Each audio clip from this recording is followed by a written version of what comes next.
ఎవరన్నా ఒక మహిళ నిలబడి అంటే చాలా బాధపడ్డ సందర్భాలేంటండి? కొన్ని ఆరోపణలు వింటున్నప్పుడు బాధేసిన సందర్భాలేంటి? నమస్కారం మేడం. నా పేరు ఈశ్వరి. నేను మైలవరం నియోజకవర్గం కొండపల్లి సచివాలయంలో వర్క్ చేస్తున్నాను. ఇప్పుడు మా మీద పవన్ కళ్యాణ్ గారు జూన్ 9వ తారీఖున ఇదే కందేరు గ్రామంలో జరిగిన సభలో చెప్పారు. మేము 20 నుంచి 30 వేల మంది అమ్మాయిల్ని ఇతర దేశాలకు సరఫరా చేస్తున్నామని చెప్పారు కదా. సరే మేడం, మాకున్నాయి ఒక 65 కుటుంబాలు ఉన్నాయి. అవి నిజంగా మేము 20,000 30,000 కూడా అవసరం లేదు. ఒక్క ఫ్యామిలీ నుంచి ఒక్క అమ్మాయిని మేము రవాణా చేసినట్లు కనుక ఎక్కడైనా నిరూపించగలుగుతారా? మేము రాము, మేమైతే అతనితో రాము. వాళ్ళ ఇష్టం, వాళ్ళ ఏ ఫ్యామిలీని సెలెక్ట్ చేసుకుంటారో చేసుకోమనండి. సో అక్కడికి వెళ్ళి వాళ్ళ ఇంట్లో అమ్మాయి డేటా మేము అడిగామా, వాళ్ళ అమ్మాయికి పెళ్ళయిందా లేదా అని అడిగామా? మేము అడిగేది ఏంటంటే మీ ఇంట్లోని ఏవైనా హెల్త్ ప్రాబ్లమ్స్ ఉన్నాయా లేదా, మీరు అర్హులై ఉండి కూడా మీకు ఏమైనా పథకాలు అందడం లేదా అని అడుగుతాం తప్ప మీ ఇంట్లో పెళ్ళైన అమ్మాయిలు ఉన్నారా, పెళ్ళి కాని అమ్మాయిలు ఉన్నారా, 16 సంవత్సరాల 18 సంవత్సరాలని మీ ఏ కుటుంబాన్ని కూడా అడగం మేడం. ఇకపోతే చంద్రబాబు నాయుడు గారు మేము గోనె సంచులు మోస్తున్నామని కూడా మా మీద చెప్పారు. సరే, మేము గోనె సంచులు మోసాం, అవి ఎక్కడి నుంచి వచ్చాయి మేడం? గతంలో చంద్రబాబు నాయుడు గారు జన్మభూమి కమిటీలు పెట్టారు కదా, మరి అక్కడ ప్రజల ప్రాబ్లమ్స్ అన్నీ నింపబట్టే కదా ఆ గోను సంచులు నిండిపోయాయి. అక్కడ ఆ సంచులే కదా 2,62,000 మంది వాలంటీర్లు మేము ఇప్పుడు మోస్తున్నాం కదా. అవి ఈ గడిచిన 4.5 సంవత్సరాల్లో కూడా సంచులు కూడా తరిగిపోయాయి. మిగిలిన అందులో లేడానికి సమస్య ఉండడానికి ఏం లేదు. ఆ సంచులు వాళ్ళ ఇళ్లలో సూట్ కేసులు వాళ్ళు నింపుకున్నారు. ప్రజల సమస్యలన్నీ తీసుకెళ్ళి గోను సంచుల్లో పెట్టారు.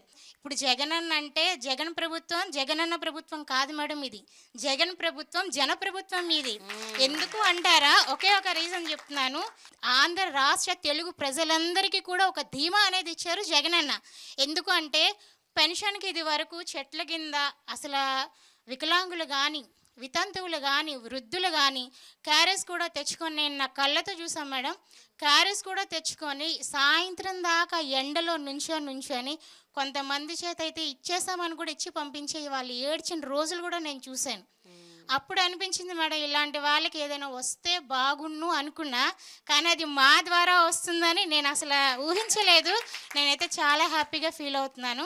జగనన్న ప్రభుత్వంలో న్యాయం జరుగుతుందనే ధీమా వచ్చింది. అదే ధీమా అనేది మీ గోని సంచుల ప్రభుత్వం ఇవ్వగలదా మాకు? మీరు సూట్ కేసులు నింపుకున్న ప్రభుత్వం ఇస్తుందా మాకు? ఇమ్మని చెప్పమనండి. నువ్వు వాలంటీర్ కాదు, ఇక నెక్స్ట్ నువ్వు ఎలక్షన్స్లో కంటెస్ట్ చేయాలి. నువ్వు నీకు చాలా భవిష్యత్తు ఉంది, రాజకీయాల్లో నువ్వు బాగా రాణిస్తావు. నీ పేరేంటి? ఈశ్వరి మేడం, కొండపల్లి. నువ్వు కంటెస్ట్ చేయాలి ఈశ్వరి, ఇంకా తప్పదు.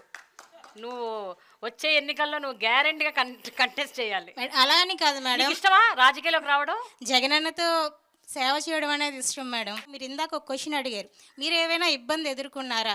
ఇక్కడ ఉన్న ప్రతి ఒక్క వాలంటీర్ కూడా అటువంటి ఇబ్బంది మేము అందరం ఎదుర్కొన్నాం. ఏంటి అంటే మేడం, ఆయన పవన్ కళ్యాణ్ గారు మీ డేటా అనేది కలెక్ట్ చేసి యూసఫ్ గూడాలో అక్కడ పంపుతున్నారు అని చెప్పారు. కానీ సురక్ష సర్వే చేసినప్పుడు ఆయనతో తంబు కానీ ఈకేవైసీ చేయించుకుంటాం మేడం, బయోమెట్రిక్. ఆ బయోమెట్రిక్ వేసినందుకు నా క్లషర్లో ఒక పర్సను నా డేటా మొత్తం మీరు యూసఫ్ కూడా పంపించారు, నా డేటా మీరు వాళ్ళకి పంపించారు, నా ఆస్తి పోతే మీదే బాధ్యత, నాకు ఒక వైట్ పేపర్ మీద రాసి ఇవ్వండి, మీరు సైన్ చేయండి. సార్, ఇది ఆంధ్రప్రదేశ్ మొత్తమే జరుగుతున్న సర్వే సార్. ఇది నేను ఒక్కదానే చేసిన సర్వే అయితే కాదు. మీరు న్యూస్ ఛానల్ చూడండి, లేదా సచివాలయానికి రండి, కమిషనర్ గారిని అడగండి, మీకు ఎవరైనా చెప్తారంటే. నాకు అదంతా అనవసరం. ఈ కేవైసీ చేయించుకుంది ఎవరు? వాళ్ళు వచ్చా నువ్వు వచ్చా? నువ్వే సమాధానం చెప్పాలి. నాకు వైట్ పేపర్ మీద సంతకం చేయండి. సార్, సంతకం అంటే చేస్తాను, సరే, కానీ అక్కడ మ్యాటర్ ఏమని రాస్తారో చెప్పండి, నేను చేస్తాను. మ్యాటర్ నేను రాయను. సరే సార్, నేను సైన్ కూడా చేయను, మీ ఇష్టం చేసుకోండి అంటే పదా పోలీస్ స్టేషన్కి, నీ ఐడి పెట్టు. ఐడి పెట్టాను మేడం, నాకు ఇక్కడ జగన్ ఇచ్చిన ఐడి అక్కడ పెట్టాను. నేను ఐడి పెట్టమన్నారు, పిఎస్కి రమ్మన్నారు, వెళ్ళాను, ఆయన మాత్రం రాలేదు. ఎందుకు మేడం? వాళ్ళకి భయం. ఎందుకంటే వాళ్ళకి తెలుసు ఎక్కడెక్కడో వాగిన పిచ్చివాగడంతా అది కరెక్ట్ కాదని తెలుసు. ముందుగా ఎవరైనా సరే అటు ఎమ్మెల్యేలను కానీ ఇటు వార్డు కన్వీనర్లు కానీ లేదా ఆ విలేజ్లో పనిచేసే వాళ్ళని అడగట్లే,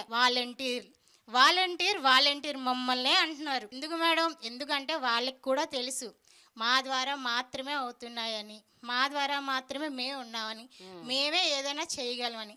సాధారణంగా అయితే గవర్నమెంట్ స్కూల్లో ఫీజులు అవసరం లేదు, వాళ్ళకి ఫ్రీగానే ఉంటుంది. ప్రైవేట్ స్కూల్లో మాలాంటి వాళ్ళు చదివించుకునే వాళ్ళకి మాకు కావాలి అమ్మఒడి. కానీ అక్కడ జగనన్న ఎక్కడ తారతమ్యాలు చూపించలేదు మేడం. ఇద్దరికీ సమానంగా అమ్మఒడి వేశారు. మరి దానికి ఏమంటారు మేడం? అప్పుడు నోరు లేవలేదా మేడం వాళ్ళకి? మీరు ఫస్ట్ ఒక క్వశ్చన్ అడిగారు. ఈ కార్యక్రమం స్టార్ట్ అయ్యింది కరోనా టైం. మరి అప్పుడు ఎక్కడ దాగున్నారు మేడం వీళ్ళంతా? మీరు అడిగారు ఒక క్వశ్చన్, అమ్మ మరి మీరు ఇబ్బంది పడలేదా మీ ఫ్యామిలీ వాళ్ళు? 65 కుటుంబాలు సంతోషంగా ఉన్నప్పుడు నా ఒక్క కుటుంబం నాకు ఎందుకు మేడం? 65 కుటుంబాలు ఆనందం చూస్తున్నాం కదా మేడం. ఇది కదా మనకు కావాల్సిన ప్రభుత్వం. వెరీ గుడ్ ఈశ్వరి, అసలు- వెరీ గుడ్. మనసుని నిజంగా ఇమోషన్ కి గురి చేసే అంశాలు ఎన్నో చెప్తున్నారు మీరు. ఇక్కడ వాలంటీర్ల వ్యవస్థ చాలా పటిష్టంగా ఉందని వినడమే తప్ప ప్రస్తుతం చూస్తున్నాను